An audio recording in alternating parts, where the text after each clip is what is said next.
Setiap sejarah punya kisah yang tak pernah diceritakan sepenuhnya. Dan disinilah kita akan membukanya bersama. Selamat datang di channel Lemari Tua, tempat di mana masa lalu berbicara untuk masa kini. Jangan lupa like, komen, share, dan subscribe supaya kamu nggak ketinggalan cerita-cerita menarik berikutnya. Siapkan sabuk pengaman, kita akan masuk ke ceritanya. Dunia hampir selalu dibentuk oleh dua hal, mimpi seorang visioner dan pragmatisme seorang pembangun.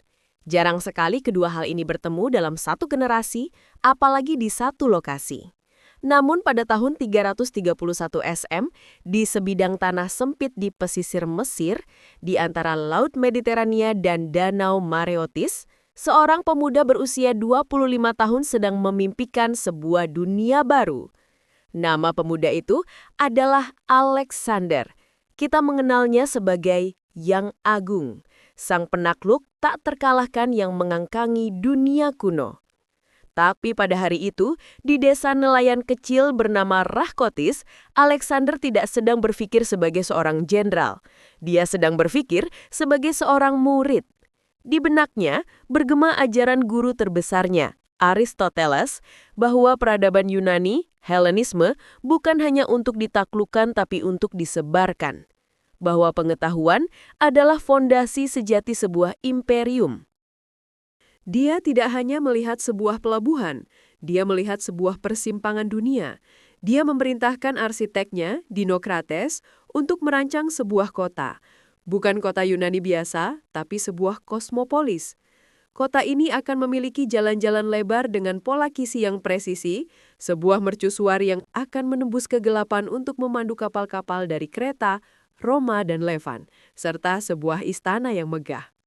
Namun, di jantung visi Alexander, ada sesuatu yang lebih radikal. Dia memimpikan sebuah tempat di mana semua pengetahuan dunia, gulungan-gulungan papirus dari Mesir, tablet dari Babilonia, filsafat dari Athena, puisi dari Ionia dapat dikumpulkan di satu titik, sebuah tempat yang akan menjadi ibu kota intelektual bagi imperium globalnya. Alexander menancapkan benderanya dan bergerak terus. Dia tidak pernah kembali untuk melihat kota yang menyandang namanya. 8 tahun kemudian, pada 323 sebelum Masehi, sang penakluk mati secara mendadak di Babilonia. Visinya tentang dunia yang bersatu hancur berkeping-keping. Imperiumnya yang luas terkoyak oleh para jenderalnya yang ambisius, yang dikenal sebagai diadochi atau para penerus. Mimpi tentang Alexandria seharusnya mati bersamanya. Di tengah kekacauan perebutan kekuasaan ini, muncul seorang jenderal yang paling cerdik, jika bukan yang paling kuat. Namanya Ptolemy, putra Lagus, teman masa kecil Alexander. Dalam pembagian rampasan perang, ketika jenderal lain memperebutkan Makedonia atau Asia Kecil, Ptolemy memilih hadiah yang paling stabil dan paling kaya, Mesir. Langkah pertamanya adalah sebuah manuver politik yang jenius. Dia membajak prosesi pemakaman Alexander. Alih-alih membiarkan tubuh sang penakluk dibawa pulang ke Makedonia, Ptolemy mencurinya dan membawanya ke Mesir, akhirnya memakamkannya dalam sebuah makam emas yang megah di jantung kota Alexandria. Pesannya jelas, penerus sejati Alexander ada di sini. Warisannya adalah milikku. Tapi Ptolemy I Soter, sang penyelamat, tahu bahwa cengkraman militernya di Mesir sebagai Firaun Yunani atas rakyat Mesir sangat rapuh. Dia membutuhkan lebih dari sekedar makam sang pendiri. Dia membutuhkan legitimasi. Dia perlu membuktikan bahwa dinasti barunya, dinasti Ptolemaik, bukan sekedar penjajah asing, tetapi pewaris sah peradaban Helenistik. Dia harus menjadikan Alexandria sebagai pusat dunia Yunani yang baru, melampaui Athena yang sudah mulai memudar. Dia perlu mewujudkan mimpi Alexander. Masalahnya, Ptolemy adalah seorang prajurit. Dia tahu cara memimpin pasukan, bukan cara membangun surga intelektual. Untuk itu, dia membutuhkan seorang arsitek dengan cetak biru yang berbeda. Sekitar tahun 296 sebelum Masehi, seorang pengungsi politik terkemuka tiba di pelabuhan Alexandria. Dia adalah Demetrius dari Phaleron, seorang filsuf, orator ulung, dan pernah menjadi penguasa Athena, Demetrius adalah murid langsung dari sekolah Aristoteles. Dia telah terusir dari kotanya sendiri dan mencari pelindung baru. Dalam diri Ptolemy, Demetrius menemukan seorang raja yang haus akan gengsi. Dalam diri Demetrius, Ptolemy menemukan seorang pria yang tahu persis cara mendapatkannya. Diyakini dalam percakapan merekalah ide tersebut mengambil bentuk yang konkret. Demetrius menjelaskan kepada sang Fir'aun, kekuatan sejatinya bukanlah tentara, tapi pengetahuan. Untuk mengalahkan Athena, Anda tidak perlu membakarnya. Anda hanya perlu membuatnya menjadi usang. Tuanku, kita bisa bayangkan Demetrius berargumen, bangunlah sebuah kuil, bukan untuk dewa-dewa kuno, tapi untuk para dewi Musa, pelindung seni dan sains. Tempat ini akan disebut museon. Ini adalah konsep yang revolusioner. Museon bukanlah perpustakaan seperti yang kita bayangkan. Itu adalah institut penelitian pertama yang didanai negara. Itu adalah think tank zaman kuno. Ptolemy mengundang para pemikir, ilmuwan, penyair, dan filsuf terhebat dari seluruh dunia untuk datang ke Alexandria. Tawarannya tak tertahankan. Mereka akan menerima gaji yang besar, pembebasan pajak, makanan dan penginapan gratis di dalam kompleks istana, dan yang terpenting akses tak terbatas ke sumber daya. Satu-satunya syarat, mereka harus meneliti, berdebat, menulis, dan mengajar. Namun Musaion membukukan bahan bakar. Dan disinilah Demetrius mengusulkan bagian kedua dari rencana tersebut, sebuah perpustakaan yang melekat padanya. Bukan sembarang perpustakaan, tapi sebuah perpustakaan universal. Tujuannya sederhana namun gila, mengumpulkan setiap buku yang pernah ditulis di dunia. Ini adalah awal dari perpustakaan besar Alexandria. Disinilah kita harus berhenti sejenak dari narasi yang romantis dan melihat analisis kritis dari apa yang sedang terjadi. Perpustakaan Alexandria tidak dilahirkan murni dari cinta akan pencerahan. Ia dilahirkan sebagai instrumen kekuasaan negara dan supremasi budaya. Ptolemy kedua Philadelphus, putra dan penerus Ptolemy pertama, mengeksekusi visi ini dengan keagresifan yang fanatik. Dia meluncurkan perburuan buku global. Para agen dikirim ke seluruh Mediterania dengan emas untuk membeli gulungan apapun yang bisa mereka temukan. Tapi metode yang paling terkenal terjadi di pelabuhan Alexandria yang sibuk. Sebuah kebijakan kerajaan diperlakukan.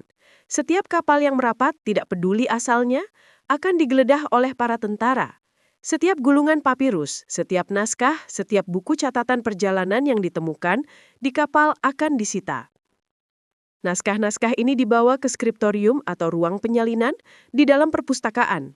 Para juru tulis yang sangat terampil akan menyalin teks tersebut ke atas papirus Mesir berkualitas tinggi yang baru. Kemudian, dalam sebuah tindakan penipuan yang sopan namun brutal, salinan yang baru dibuat itu dikembalikan kepada pemilik kapal.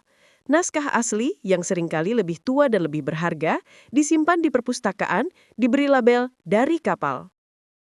Bayangkan diri Anda sebagai seorang kapten kapal dari Athena membawa salinan berharga drama Sophocles milik keluarga Anda. Anda tiba di Alexandria untuk berdagang gandum, dan Anda pulang dengan salinan berkualitas rendah, sementara warisan Anda diserap ke dalam perut mesin pengetahuan Ptolemaik. Dalam beberapa dekade, perpustakaan itu membengkak. Puluhan ribu, lalu ratusan ribu gulungan. Perkiraan bervariasi dari 40.000 hingga puncaknya yang diklaim mencapai 700.000 gulungan, meskipun 400.000 adalah angka yang lebih sering diterima oleh para ahli. Hanya dalam waktu 100 tahun, mimpi Alexander telah terwujud melampaui imajinasinya yang paling liar. Alexandria bukan lagi sekadar poster depan Yunani. Ia telah menjadi jantung peradaban, pusat gravitasi intelektual, di mana matematika, astronomi, kedokteran, dan sastra berkembang pesat. Namun utopia yang dibangun di atas ambisi kerajaan ini memiliki satu kelemahan fatal. Sesuatu yang didanai sepenuhnya oleh negara, juga sepenuhnya dikendalikan oleh negara.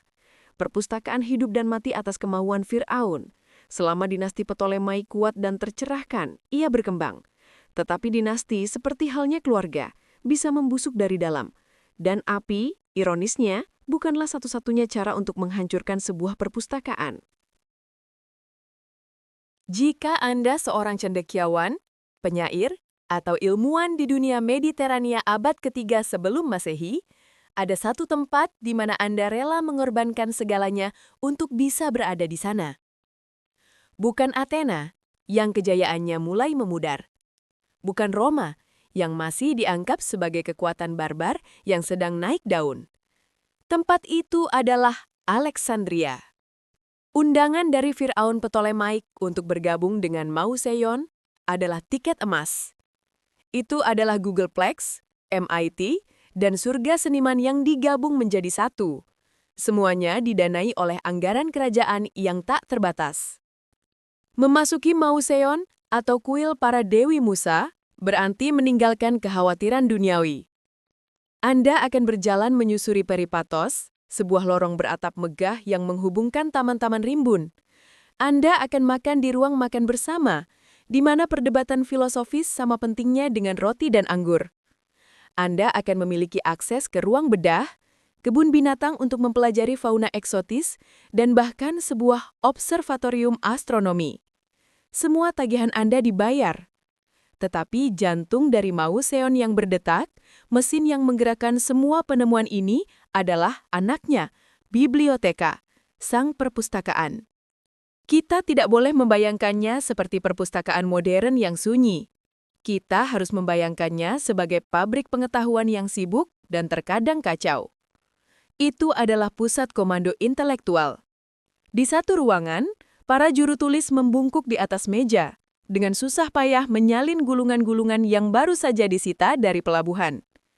Di ruangan lain, para ahli tata bahasa berdebat sengit tentang satu kata dalam epik Homer. Ptolemaik telah berhasil dalam ambisinya. Gulungan-gulungan itu mengalir masuk lebih cepat daripada yang bisa mereka kelola. 50.000, lalu 100.000, lalu 400.000. Dan disinilah, di tengah tumpukan papirus yang tak terhitung jumlahnya, muncul masalah besar pertama di era informasi. Bagaimana Anda menemukan apa yang Anda cari? Bayangkan Anda adalah seorang cendekiawan yang ingin mempelajari karya tragedi Aeschylus. Di mana Anda akan mulai? Tidak ada sistem Dewey Decimal. Tidak ada katalog online. Gulungan-gulungan itu mungkin disimpan di rak-rak, disebut pigeonholes, tetapi tanpa sistem, itu seperti mencari satu molekul air di tengah lautan. Masalah ini jatuh ke pundak seorang pria yang bisa dibilang merupakan pustakawan sejati dalam sejarah. Namanya Callimachus. Callimachus adalah seorang penyair bertala, tetapi kejeniusannya abadi terletak pada keteraturan.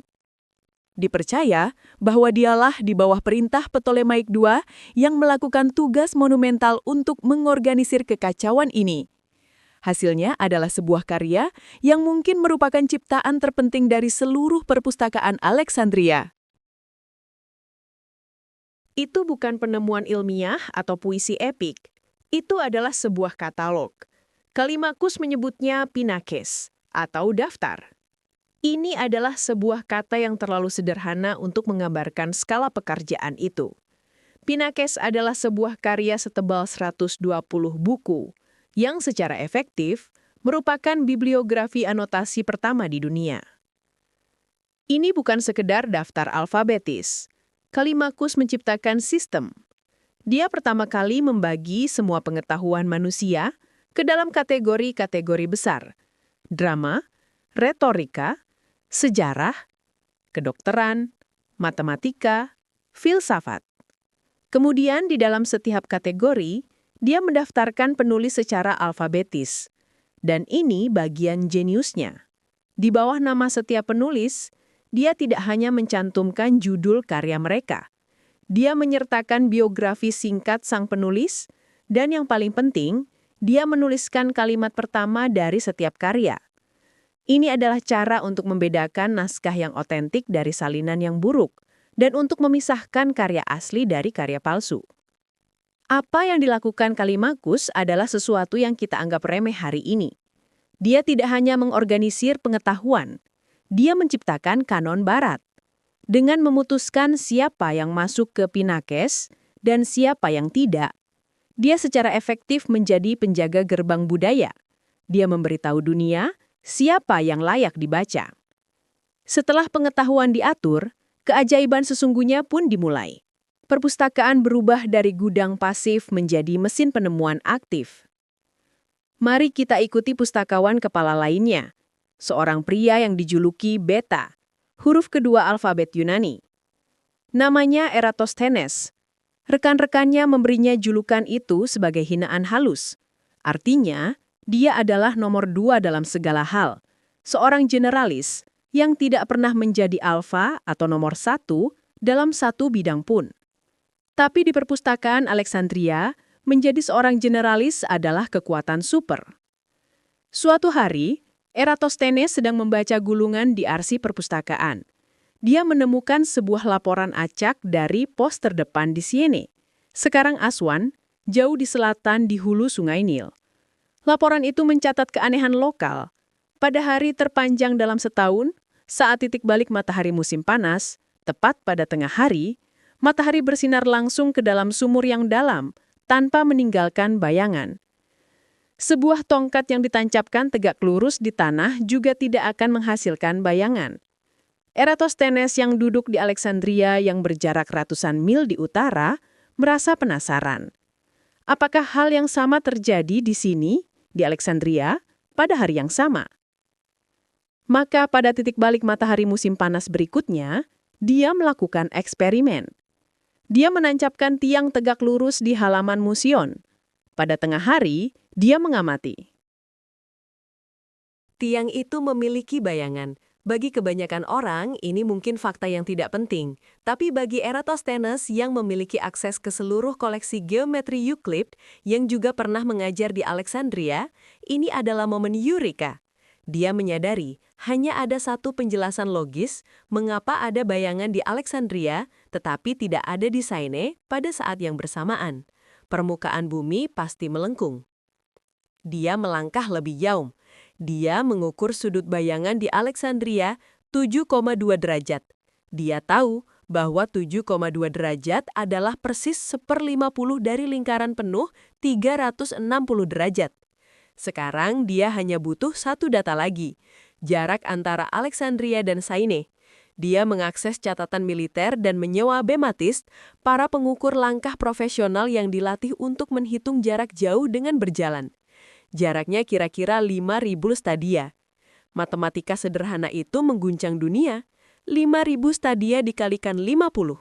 Hasilnya 250.000 stadia. Eratosthenes telah menghitung keliling bumi, dan dia melakukannya dengan akurasi tergantung pada konversi modern kita atas stadia, yang berada dalam kisaran kesalahan 1% hingga 15% dari angka yang kita ketahui saat ini. Dia melakukannya 1.700 tahun sebelum Columbus berlayar. Kejeniusan ini bukanlah milik Eratosthenes seorang, itu adalah kejeniusan sistem perpustakaan. Penemuan itu hanya mungkin terjadi karena satu orang di satu tempat memiliki akses ke 1. Data geografis acak dari Siene, 2. Prinsip-prinsip geometri dari Euclid, 3. Dana kerajaan untuk menyewa pengukur jarak. Inilah inti dari pabrik pengetahuan. Itu adalah tempat pertama di bumi di mana data dari berbagai bidang, geografi, matematika, militer, dapat bertabrakan secara tak terduga dan menciptakan pemahaman baru. Sementara itu, di aula lain, para dokter seperti Herophilus dan Erasistratus untuk pertama kalinya dalam sejarah melakukan otopsi sistematis pada tubuh manusia. Dan menurut beberapa catatan yang mengerikan, viviseksi pada penjahat yang dihukum. Mereka membedakan antara arteri dan vena, menemukan sistem saraf, dan secara radikal memajukan ilmu kedokteran dengan mengganti takhayul dengan observasi. Ini adalah zaman keemasan, sebuah surga intelektual yang tidak ada tandingannya. Tapi ada harga untuk surga ini. Para cendekiawan di museum adalah tahanan emas. Mereka diberi makan, dibayar, dan dirawat. Tetapi mereka juga diawasi. Mereka tidak diizinkan meninggalkan Alexandria tanpa izin Firaun. Seorang penulis satir kontemporer, Timon dari Phlius, mengejek mereka sebagai burung-burung yang dipelihara di kandang yang bertengkar tanpa akhir di sangkar para dewi Musa. Kebebasan berpikir mereka, meski luas, memiliki pagar yang tak terlihat. ketika seorang penyair bernama Sotades dengan bodohnya menulis sebuah puisi cabul yang mengejek pernikahan inses Firaun Ptolemy II, dia tidak diundang ke debat yang sopan. Menurut legenda, dia disegel dalam sebuah peti timah dan dilemparkan ke laut. Zaman keemasan ini gemilang tetapi rapuh. Ia sepenuhnya bergantung pada kemurahan hati dan toleransi satu orang, yakni sang Firaun. Fondasi emas perpustakaan juga merupakan rantai emasnya. Dan seperti yang akan ditunjukkan oleh sejarah, rantai itu bisa dikencangkan kapan saja. Tahun 48 sebelum Masehi, Alexandria tidak lagi menjadi surga intelektual yang tenang seperti di masa keemasannya. Kota ini adalah sebuah kuali yang mendidih. Dinasti Ptolemaik sedang mengoyak dirinya sendiri dari dalam. Cleopatra VII dan adik laki-lakinya, sekaligus suaminya, Ptolemy XIII, terlibat dalam perang saudara yang sengit. Dan di tengah-tengah sarang ular ini, mendaratlah pria paling berkuasa di dunia, Gaius Julius Caesar. Caesar tidak datang ke Alexandria sebagai turis atau cendekiawan. Dia datang sebagai penagih utang dan seorang jenderal yang mengejar musuh bebuyutannya, Pompei Agung, yang baru saja dikalahkannya di Pharsalus. Namun setibanya di sana, dia disambut dengan pemandangan yang mengerikan. Kepala Pompei yang terpenggal dipersembahkan oleh para penasehat Ptolemy XIII. Caesar yang muak dengan pengkhianatan ini dan secara strategis melihat peluang, memutuskan untuk menengahi konflik kerajaan. Dia menempatkan dirinya di istana kerajaan di distrik Bruchion, distrik yang sama yang menampung museum dan perpustakaan besar. Dia dengan cepat terpikat oleh atau beraliansi secara politik dengan Cleopatra yang cerdik yang telah menyelundupkan dirinya ke istana di dalam gulungan karpet. Tindakannya membuat faksi Ptolemy XIII marah. Dalam waktu singkat, sang penakluk Roma mendapatkan dirinya dalam posisi yang tidak biasa, terjebak. Jenderal Romawi tak terkalahkan itu terkepung di dalam istana, terputus dari pasukannya oleh massa yang marah dan armada Mesir yang setia kepada sang raja muda. Armada Mesir itu menguasai pelabuhan, memblokir jalan keluar atau bala bantuan. Caesar yang ahli strategi yang tidak pernah ragu mengambil tindakan ekstrim, membuat keputusan menentukan. Untuk melumpuhkan keunggulan angkatan laut musuh dan mencegah mereka mengepungnya dari laut, dia memberikan perintah sederhana namun brutal. Bakar kapal-kapal di pelabuhan. Kita harus membayangkan kekacauan itu. Tentara Romawi melemparkan obor ke kapal-kapal perang Mesir yang berlabuh. Kayu kering yang terlapisi ter langsung terbakar. Api didorong oleh angin laut yang kencang tidak hanya berhenti di armada musuh. Api melompat dari kapal ke kapal, lalu melompat ke dermaga kayu, dan kemudian ke bangunan-bangunan di tepi pelabuhan. Ini adalah pelabuhan terkaya di dunia. Gudang-gudang atau apoteke di sepanjang dermaga penuh sekat dengan barang-barang dagangan yang paling berharga. Gandum, rempah-rempah, tekstil, dan gulungan papirus. Tidak jauh dari pelabuhan, di dalam Mausion yang tenang, seorang pustakawan mungkin sedang meneliti sebuah baris dari Homer. Tiba-tiba, teriakan terdengar. Asap hitam tebal membubung di atas dermaga, membawa bau papirus dan sejarah yang terbakar. Kepanikan melanda. Api itu tidak hanya menghancurkan kapal, api itu sedang melahap buku. Inilah adegan yang telah terukir dalam imajinasi populer selama 2000 tahun. Ini adalah mitos kejadian kehancuran perpustakaan. Julius Caesar, seorang barbar beradab, dalam satu tindakan perang yang gegabah, membakar habis jantung pengetahuan dunia. Ini adalah cerita yang bagus, dramatis, sederhana, dan memiliki penjahat yang terkenal. Namun, apakah itu benar? Mari kita tinggalkan mitos sejenak dan menjadi detektif sejarah. Barang bukti A. Apa kata para saksi mata? Lucunya, saksi mata utama, Julius Caesar sendiri, tidak banyak bicara. Dalam catatannya tentang perang saudara, De Bello Civili, dia dengan tenang menyebutkan bahwa dia membakar kapal-kapal di pelabuhan sebagai taktik yang diperlukan. Dia sama sekali tidak menyebutkan telah membakar perpustakaan terkenal di dunia. Ini adalah kebisuan yang mencurigakan. Jika dia menghancurkannya, para pencela atau seperti Cicero pasti akan menggunakannya untuk melawannya. Jika dia menghancurkannya secara tidak sengaja, itu akan menjadi tragedi yang akan dia coba sembunyikan. Fakta bahwa dia tidak menyebutkannya sama sekali menunjukkan bahwa bagi dia, perpustakaan, institusi utama, tidak terbakar. Barang bukti B. Apa kata para sumber kemudian? Sumber-sumber Romawi setelah Caesar-lah yang mulai membangun narasi ini. Filsuf Seneca, yang menulis sekitar 80 tahun kemudian, menyebutkan bahwa 40.000 gulungan terbakar dalam api yang dimulai oleh Caesar. Penulis sejarah Plutarche, menulis sekitar 150 tahun setelah kejadian itu, adalah orang yang secara eksplisit menghubungkan api di dermaga dengan perpustakaan besar. Perhatikan angkanya, 40.000 gulungan. Ini adalah jumlah yang sangat besar, sebuah tragedi yang tak terimajinasi. Tetapi perpustakaan besar diperkirakan menyimpan 10 kali lipat dari jumlah itu. Mungkin 400.000 hingga 700.000 gulungan. Lokasi, lokasi, lokasi. Disinilah analisis kritis menjadi sangat penting.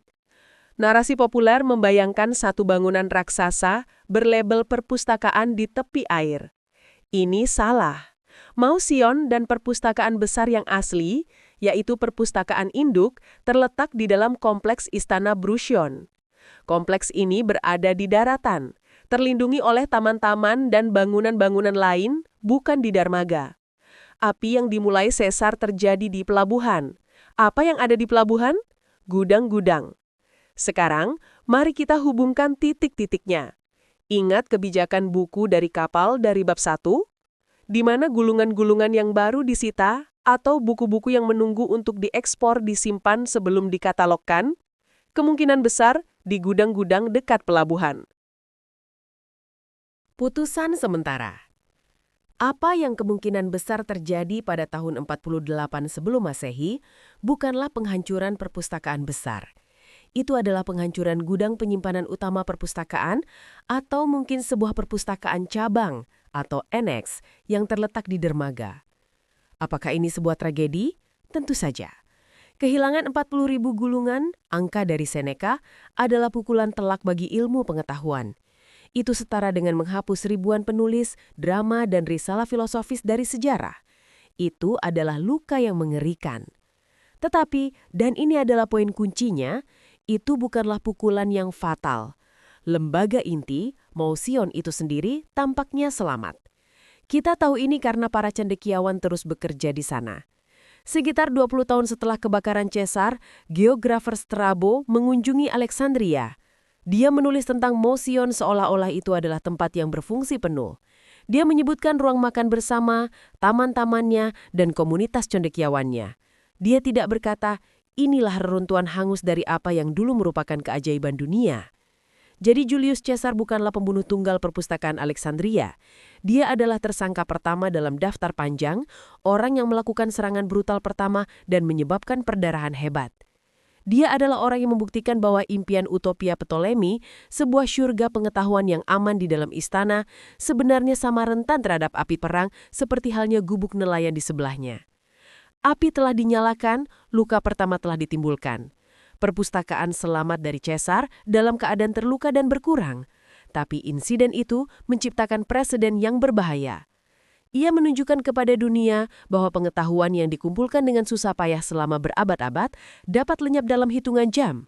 Dan tragedi sesungguhnya masih jauh dari selesai.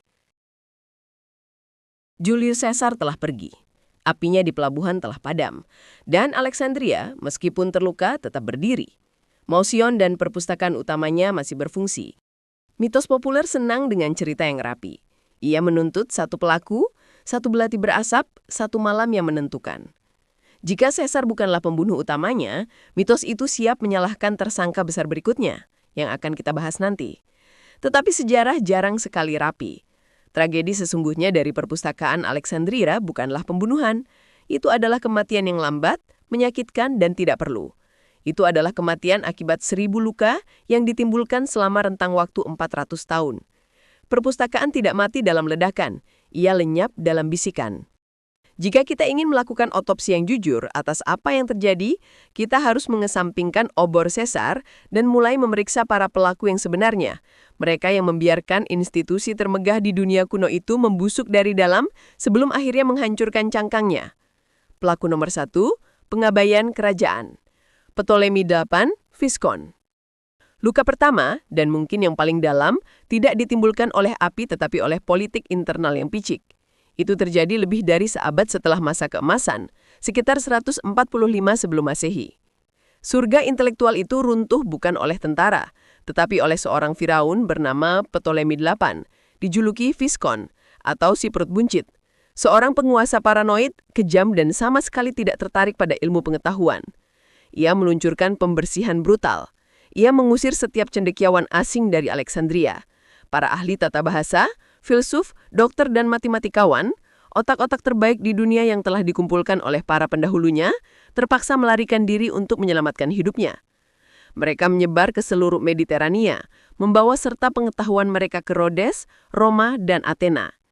Seorang sejarawan pada masa itu menulis bahwa Alexandria sekarang mengajarkan seluruh dunia karena penganiayaan Physcon.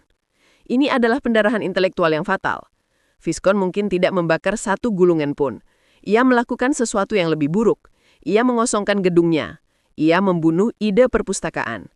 Sebuah perpustakaan tanpa cendekiawan hanyalah sebuah gudang arsip yang membusuk. Mesin penemuan telah dimatikan.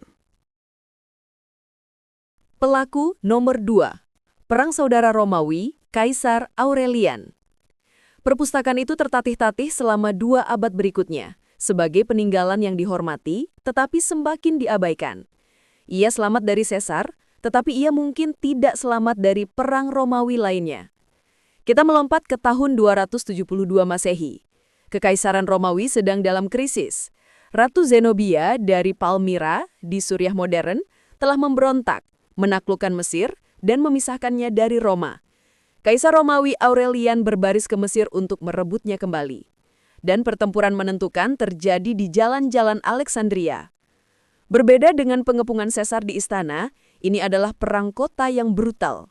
Catatan sejarawan Ammianus Marcellinus yang menulis seabad kemudian melukiskan gambaran yang suram.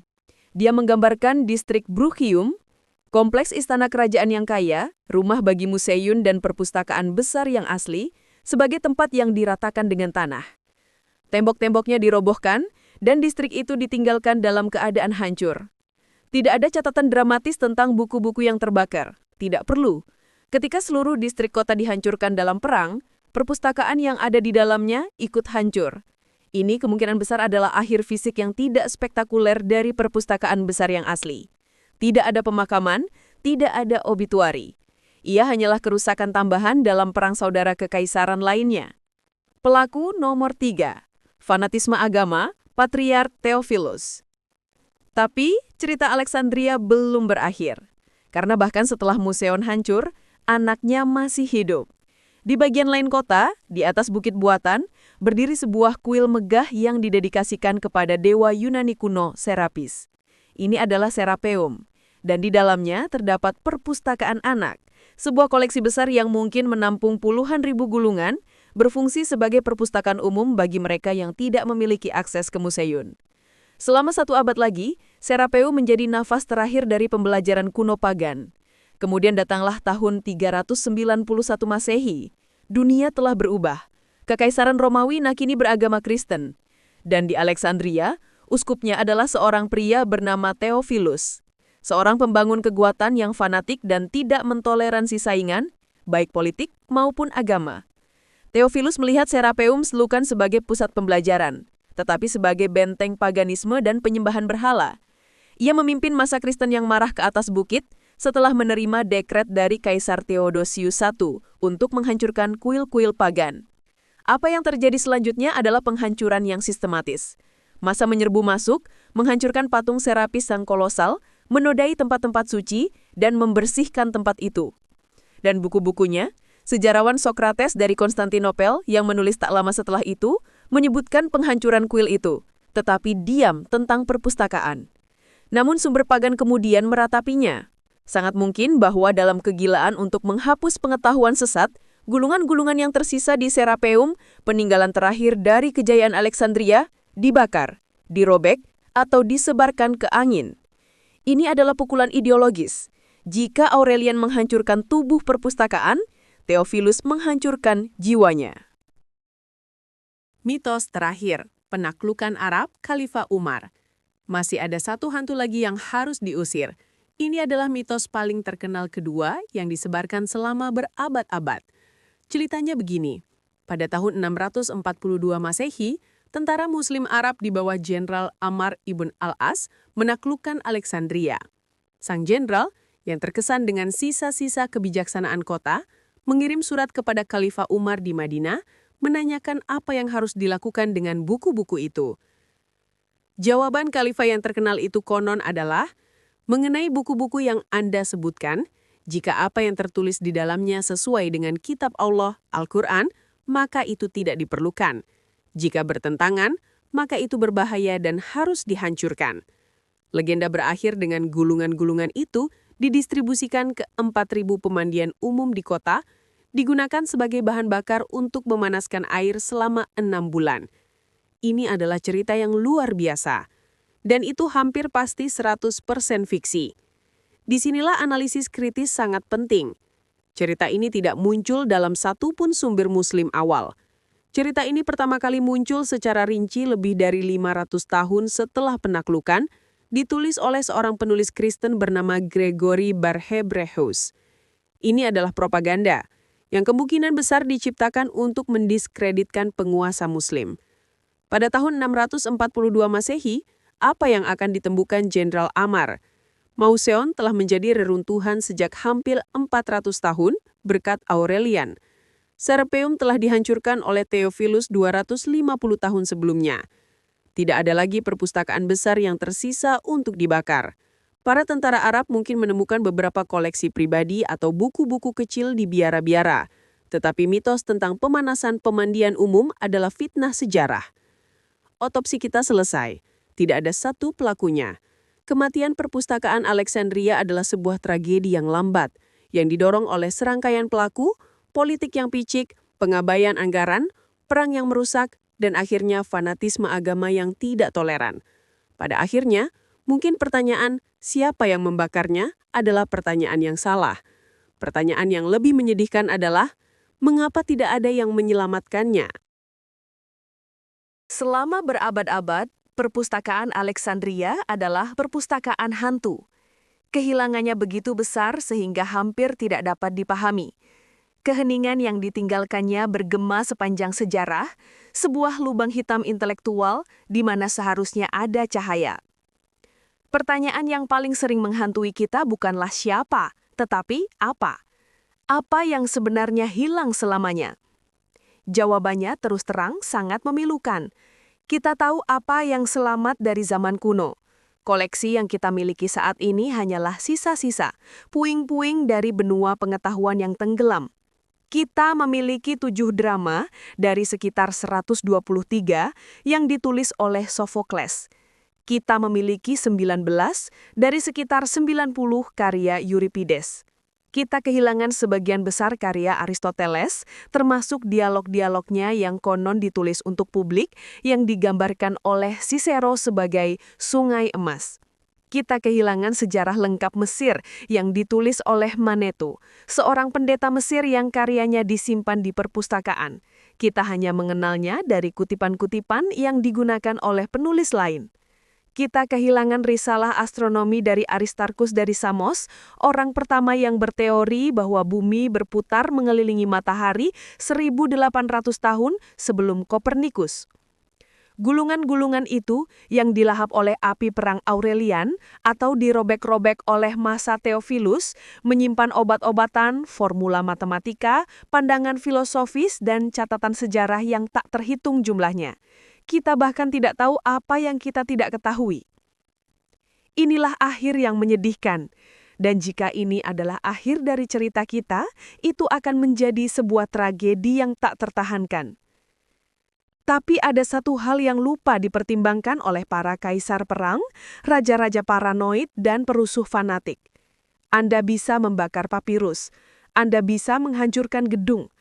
Anda bisa mengusir para cendekiawan, tetapi Anda tidak bisa membunuh sebuah ide. Warisan sejati Alexandria bukanlah gulungan-gulungan itu. Itu adalah impuls. Ide gila bahwa semua pengetahuan di dunia dapat dan harus dikumpulkan di satu tempat, dipelajari, diperdebatkan, dikritik, dan dikembangkan. Dan impuls itu, terlepas dari semua upaya untuk memadamkannya, terbukti tak terpadamkan. Ketika Ptolemy VIII si perut buncit mengusir para cendekiawan dari Alexandria pada 145 sebelum Masehi, dia secara tidak sengaja menanam benih bagi kelangsungan hidup perpustakaan. Dia memicu diaspora intelektual. Para cendekiawan yang melarikan diri ini menjadi perpustakaan berjalan. Mereka membawa salinan, ingatan, dan metode mereka ke Rhodes, ke Athena, dan yang terpenting ke Roma yang sedang bangkit. Tetapi rute pelarian yang paling penting bukanlah ke barat, itu adalah ke timur. Berabad-abad setelah Theophilus memadamkan cahaya terakhir di Serapeum, ketika Eropa Barat telah memasuki apa yang oleh sebagian orang disebut zaman kegelapan, sebuah kota baru muncul dari padang pasir. Pada abad ke-8 dan ke-9, Baghdad di bawah kekhalifahan Abbasiyah menjadi ibu kota intelektual dunia. Tempat ini bukanlah Alexandria, tapi itu adalah pewaris spiritualnya yang sejati. Khalifah Al-Ma'mun mendirikan Bait Al-Hikmah, atau rumah kebijaksanaan. Ini adalah gema yang disengaja dari Mauseon. Seperti halnya Ptolemy, Khalifah Abbasiyah menyadari bahwa kekuatan imperium mereka tidak hanya terletak pada tentara, tetapi pada penguasaan pengetahuan. Para cendekiawan di Baghdad, Muslim, Kristen, dan Yahudi melakukan perang salib intelektual mereka sendiri. Mereka meluncurkan gerakan penerjemahan besar-besaran, secara aktif memburu teks-teks Yunani kuno yang sama yang pernah disimpan di Alexandria. Mereka menemukannya di biara-biara terpencil, di perpustakaan pribadi di Konstantinopel, dan dari sisa-sisa cendekiawan yang melarikan diri. Mereka mengambil karya-karya Aristoteles, geometri Euclid, astronomi Ptolemy, sang astronom bukan sang raja, dan risalah medis Galen. Mereka menerjemahkannya dari bahasa Yunani ke bahasa Suriah dan kemudian ke bahasa Arab. Dan mereka tidak hanya menyalinnya, mereka melakukannya seperti yang diajarkan oleh Museon. Mereka mengkritik, memperdebatkan, dan mengembangkannya. Al-Khawarizmi menggunakan prinsip-prinsip matematika Yunani untuk mengembangkan apa yang sekarang kita sebut aljabar. Ibnu Al-Haytham mengambil optik Yunani dan merevolusinya, menciptakan metode ilmiah modern. Selama 500 tahun, api pengetahuan yang telah padam di Alexandria menyala lebih terang dari sebelumnya di Baghdad. Dan kemudian pengetahuan itu memulai perjalanannya pulang. Pada abad ke-11 dan ke-12, para cendekiawan Eropa Barat yang baru muncul dari era feodal melakukan perjalanan ke pusat-pusat pembelajaran Muslim, terutama di Toledo, Spanyol setelah Reconquista. Di sanalah mereka menemukan kembali warisan mereka yang hilang. Mereka menemukan Aristoteles, mereka menemukan Euclid, mereka menemukan Ptolemy, tetapi mereka tidak menemukannya dalam bahasa Yunani. Mereka menemukannya dalam bahasa Arab. Para cendekiawan seperti Gerard dari Cremona menghabiskan hidup mereka di Toledo dengan susah payah menerjemahkan karya-karya ini dari bahasa Arab kembali ke Latin. Renaissance Eropa yang meledah beberapa abad kemudian tidak akan mungkin terjadi tanpa jembatan intelektual yang dibangun oleh Baghdad. Api yang menyali kebangkitan Eropa dinyalakan oleh bara yang diselamatkan dari Alexandria dan dijaga tetap menyala oleh dunia Islam. Gema Alexandria ada di mana-mana. Setiap universitas modern yang memiliki departemen penelitian, setiap perpustakaan umum yang berjuang untuk kebebasan mengakses informasi, setiap database ilmiah adalah keturunan langsung dari mimpi Ptolemy. Pada tahun 2002, sebuah bangunan megah dari kaca dan granit dibuka di Alexandria, tidak jauh dari tempat perpustakaan kuno itu pernah berdiri. Bangunan itu adalah Biblioteka Alexandrina. Ini adalah sebuah cakram miring raksasa yang tampak muncul dari laut. Dinding luarnya diukir dengan huruf-huruf dari setiap alfabet yang dikenal manusia. Ini adalah pengakuan yang indah dan simbolis. Ini adalah pengakuan bahwa mimpi itu tidak pernah benar-benar mati. Namun, pelajaran terakhir dari perpustakaan Alexandria bukanlah tentang arsitektur yang megah atau bahkan tentang nostalgia romantis. Ini adalah sebuah peringatan.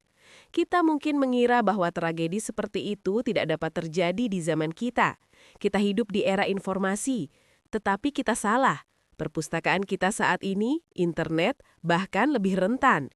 Pengetahuan masih bisa dihancurkan, server dapat dihapus, situs dapat disensor, arsip digital dapat membusuk, digital decay, tanpa perawatan yang konstan. Api yang kita hadapi saat ini bukanlah obor harfiah. Api itu adalah disinformasi yang membakar fakta.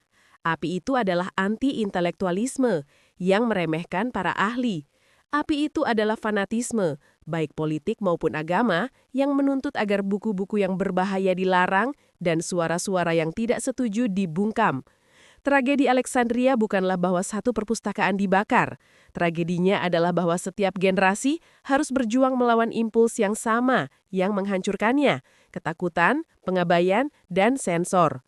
Perpustakaan Alexandria bukanlah sebuah bangunan. Itu adalah sebuah janji. Janji bahwa umat manusia lebih baik ketika pengetahuan dikumpulkan dan dibagikan secara bebas. Janji itu telah dilanggar berkali-kali, tetapi tidak pernah sepenuhnya hancur. Sekarang, janji itu ada di tangan kita. Api pengetahuan masih menyala, dan tugas kita adalah menjaganya agar tetap menerangi, bukan membakar. Komen di kolom komentar bagian mana yang menurutmu menarik. Di video selanjutnya kita akan memuat sejarah-sejarah yang mungkin belum kalian tahu, atau kalian punya ide cerita sejarah yang menurut kalian menarik dan asik untuk kita telusuri. Pastikan kamu sudah subscribe agar tidak ketinggalan. Sampai jumpa di cerita sejarah lainnya.